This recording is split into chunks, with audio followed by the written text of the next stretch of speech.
Happy Tuesday. So how are you liking Little House on the Prairie? So today I would like you to go ahead and put a comment in the private comment section on Google Classroom under this assignment telling me how you like Little House on the Prairie. What do you think about it? What are like things you like, things you don't like? Okay?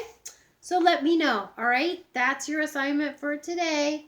In addition to answering the questions, I want you to go and tell me how you like it, what do you think about Little House on the Prairie, okay? What you like, what you don't, all right? Okay, so today we're going to read chapter 12. There's chapter 12, digging, okay? There weren't very many pictures in chapter 11. We'll see how many are in chapter 12. So, fresh water to drink. So, you know how I've talked to you guys about when I lived in Maine that we had a well, and that's where our water came from. Well, that's what Pa's going to do today.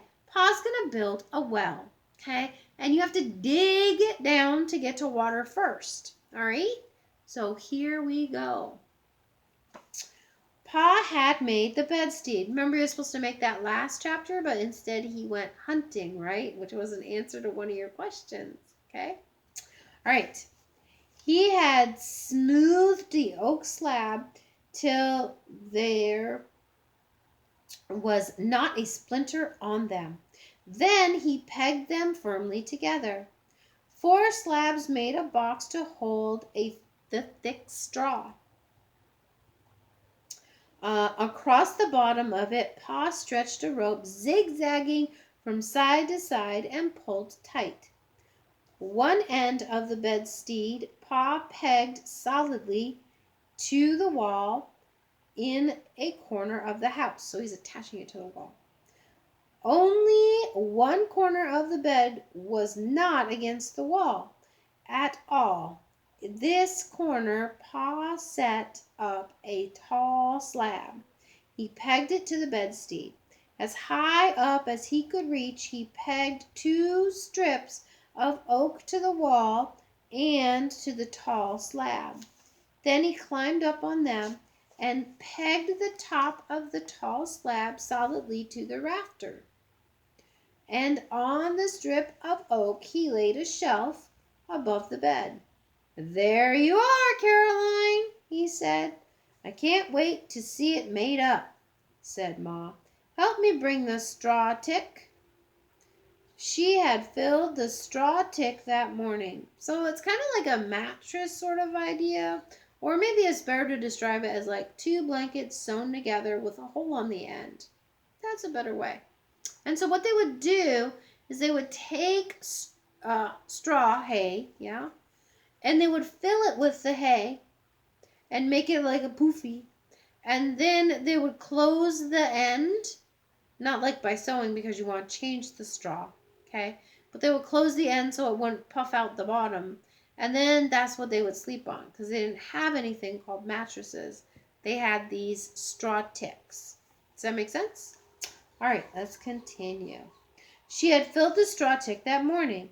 There was no straw on the high prairie, so she had filled it with dry, clean, dead grass. It was hot from the sunshine, and it had a grassy, sweet smell. Pa helped her bring it into the house and lay it on the bedstead. She tucked the sheets in and spread her prettiest patchwork quilt over them. At the head of the bed, she set up goose feather pillows and spread the pillow shams against them. On each white pillow sham, 2 little birds were outlined in red thread. Then Pa and Ma, I always do that. Then Pa and Ma and Laura and Mary stood and looked at the bed. It was a very nice bed. The zigzag rope was softer than the floor to sleep on. The straw tick was plump with the sweet-smelling grass, the quilt lay smooth, and the pretty pillow sham stood up crisply. The shelf was a good place to store things. The whole house had quite an air, with such a bed in it. That night when Ma went to bed, she settled into the crackling straw tick and said to Pa, "I declare, I'm so comfortable. It's amazing." Mary and Laura still slept on the floor, but Pa would make a little bed for them as soon as he could. He had made the big bed, and he had made the stout cupboard and padlocked it, so that Indians could not take any cornmeal if they came again. Now he had only to dig a well, and then he would make the trip to town. He must dig the well first so that Ma could have water while he was gone. Because remember, right now he's going down to the river and filling up and bringing it back for Ma every day. So before he can leave, he wants to make sure she has water so she doesn't have to go down to the river because that's kind of far from the house. All right. Next morning, he marked a large circle in the grass near the corner of the house. With his spade, he cut the sod inside the circle and lifted it up in large pieces. Then he began to shovel out the earth, digging himself deeper and deeper down. Mary and Laura must not go near the well while Pa was digging. Even when they couldn't see his head any more, shovelfuls of earth came flying up. At last the spade flew up and fell in the grass. Then Pa jumped. His hands caught hold of the sod, then one elbow gripped it, and then the other, and with a heave Pa came rolling out. "I can't throw the dirt out from any deeper," he said. He had to have help now. So he took his gun and rode away on Patty. When he came back, he brought a plump rabbit. And he had traded work with Mr. Scott. Mr. Scott could help him dig this well, and then he would help dig Mr. Scott's well. Ma and Laura and Mary had not seen Mr. and Mrs. Scott. Their house was hidden somewhere in the little valley on the prairie. Laura had seen the smoke rising from it, and that was all. At sunup next morning Mr. Scott came. He was short and stout. His hair was bleached by the sun, and his skin was bright red and scaly. He did not tan, he peeled. "It's this blasted sun and wind," he said. "Beg your pardon, ma'am, but it's enough to make a saint use strong language. I might as well be a snake the way I keep on shedding my skin in this country." Laura liked him. Every morning, as soon as the dishes were washed and the beds made, she ran out to watch. Mr. Scott and Pa worked at the well. The sunshine was blistering, even the winds were hot, and the prairie grasses were turning yellow. Mary preferred to stay in the house and sew on her patchwork quilt, but Laura liked the fierce light and the sun and the wind, and she couldn't stay away from the well, but she was not allowed to go near its edge. Pa and Mr. Scott had made a stout windlass. It stood over the well, and 2 buckets hung from it on the ends of the rope. When the windlass was turned, 1 bucket went down into the well, and the other bucket came up. In the morning Mr. Scott slid down the rope and dug. He filled the buckets with earth almost as fast as Pa could haul them up and empty them. After dinner, Pa slid down the rope into the well, and Mr. Scott hauled the buckets. Every morning before Pa would let Mr. Scott go down the rope, he would set a candle in the bucket and lit it and lowered it to the bottom. Okay, so this is the windlass that they're talking about. Okay, see, it has 2 buckets, one on each side. So as this one goes down, this one comes up, and then as this one comes up, that one goes down. So they crank it. Yeah, the crank is right here. This is the crank. So they hold it right there and then they turn it. And that's what makes the bucket go up and down. Okay? Pretty smart. God made us very creative, didn't he? When he created us. Yep, somebody had to think of that. And you're not wasting time because every time you turn it, one bucket comes up and one goes down. So it's not like you got to reel a bucket up and dump it and reel it back down. Pretty cool. Very creative. All right. So he would light a candle, put it in the bucket, and send it down because he wants to make sure the air is okay. If there's bad air like carbon dioxide, methane gas, those kinds of things, it will actually blow out the candle. So that's why Pa's doing that, to make sure that it's safe to go down. Because the further down they dig, they just want to make sure it's safe. It's like going in a mine. They used to have little candles on their helmets, and if the candles went out, that was a problem. They also used to bring a canary in a cage to go down into the mines, and if the canary passed out, they knew there was bad air and they would leave. Okay, so that's what he's doing. All right. Once Laura peeped over the edge and saw the candle brightly burning far down in the dark hole in the ground. Then Pa would say, "Seems to be all right," and he would pull up the bucket and blow out the candle. "That's all foolishness, Ingalls," Mr. Scott said. "The well was all right yesterday." "You can't ever tell," Pa replied. "Better be safe than sorry." Laura did not know what danger Pa was looking for by that candlelight.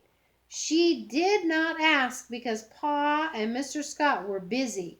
She meant to ask later, but she forgot. One morning Mr. Scott came while Pa was eating breakfast.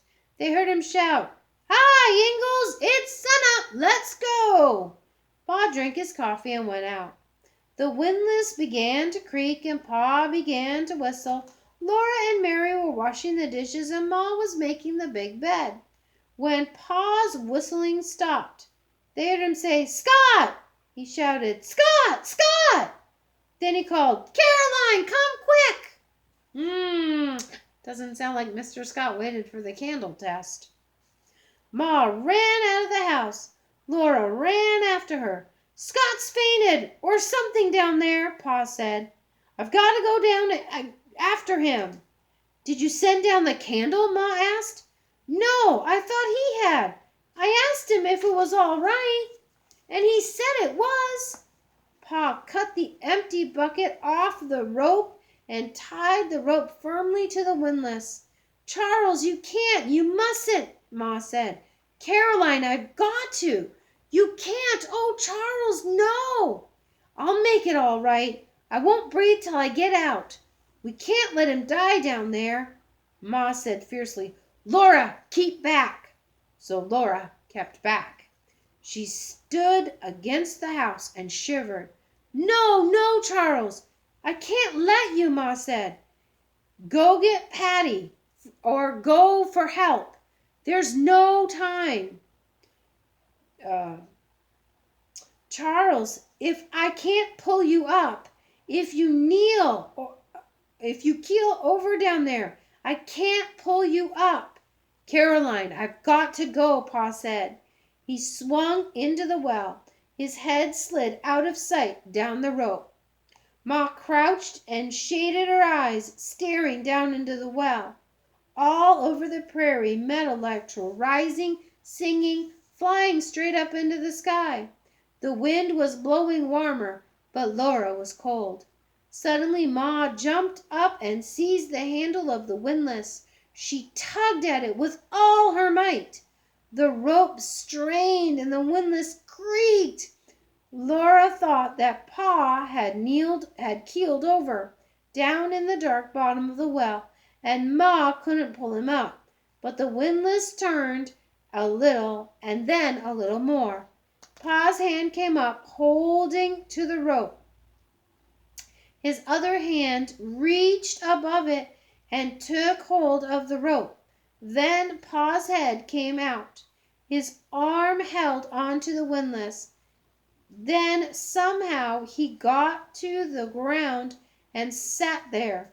The windlass whirled around, and there was a deep thud down in the well. Pa struggled to get up, and Ma said, "Sit still, Charles. Laura, get some water, quick." Laura ran. She came hurrying back, lugging a pail of water. Pa and Ma were both turning the windlass. The rope slowly wound itself up, and the bucket came up out of the well, and tied to the bucket and rope was Mr. Scott. His arms and his legs and his head hung and wobbled. His mouth was partly open and his eyes half shut. Pa tugged him on to the grass.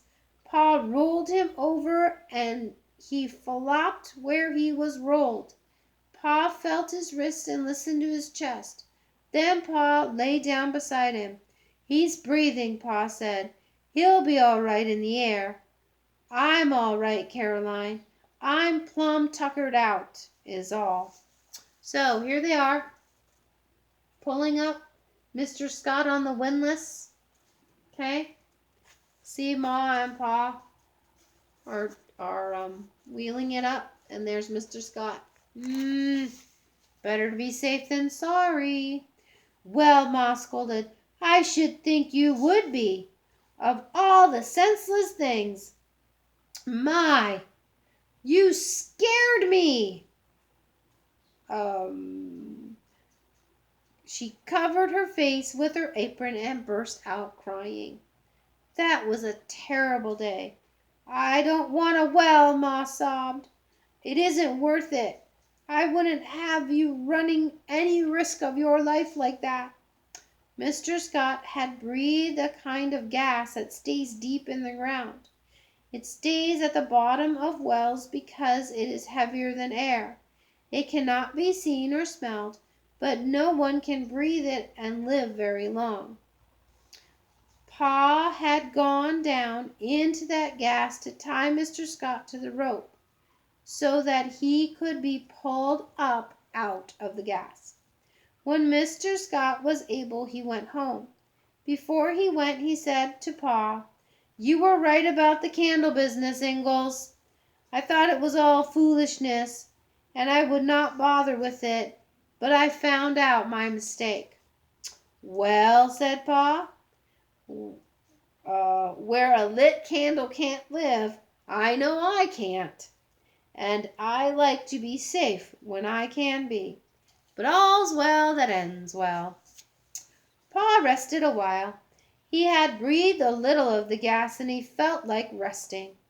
But that afternoon he ravelled a thread from a tow sack, and he took a little powder from it in a powder horn. He tied the powder horn and the piece of cloth with one end to the tow string in the powder. "Come along, Laura," he said, "and I'll show you something." They went to the well. I know what they're going to do. Are you ready? Pa lit the end of the string and waited till the spark was crawling quickly along. Then he dropped the little bundle into the well. In a minute they heard a muffled bang, and a puff of smoke came out of the well. "That will bring the gas," Pa said. When the smoke was all gone, he let Laura light the candle and stand beside him while he let it down. All the way down in the dark hole the lit candle kept on burning like a star. So the next day Pa and Mr. Scott went on digging the well. But they always sent the candle down every morning. There began to be a little water in the well, but it was not enough.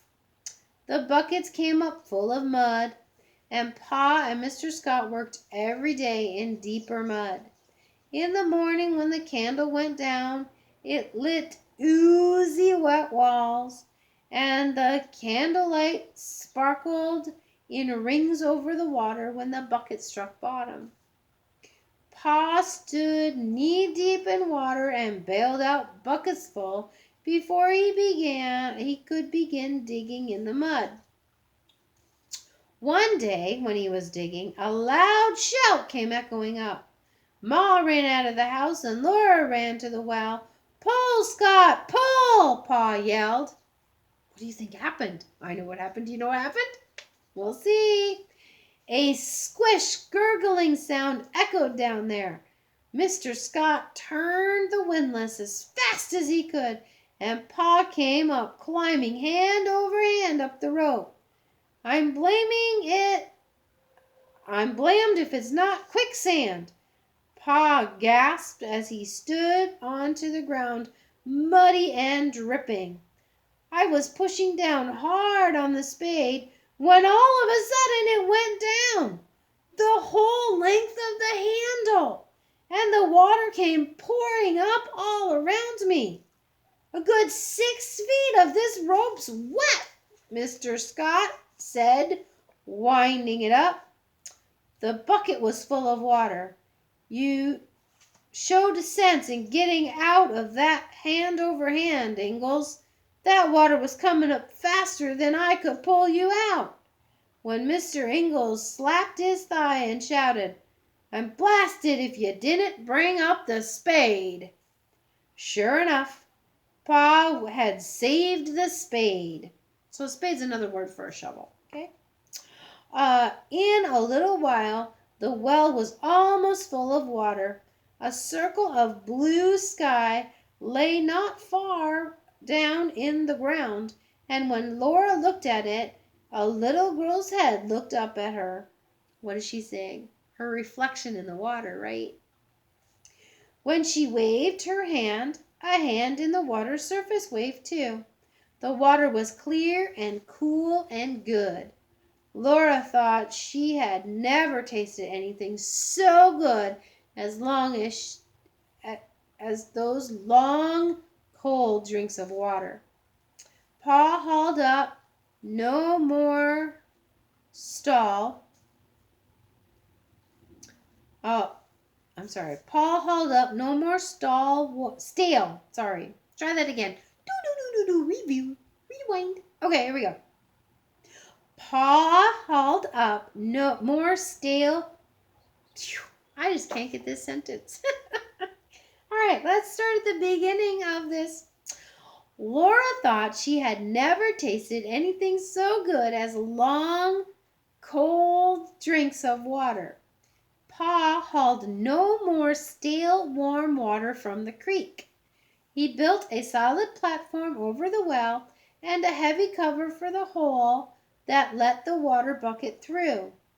Laura must never touch the cover. But whenever she or Mary was thirsty, Ma lifted the cover and drew a dripping bucket of cold, fresh water from the well.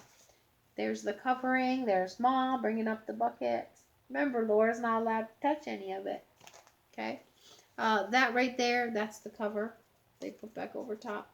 It's for several reasons. One, you want to keep animals out and people from falling in. And two, you want to keep like germs and things from getting in the water, because if those kinds of things get in the water, it contaminates the well and then you can't drink it because it'll make you sick. Okay? So even today, they have covers on wells so that people don't get sick from drinking the water. All right? So I'll see you tomorrow. Bye!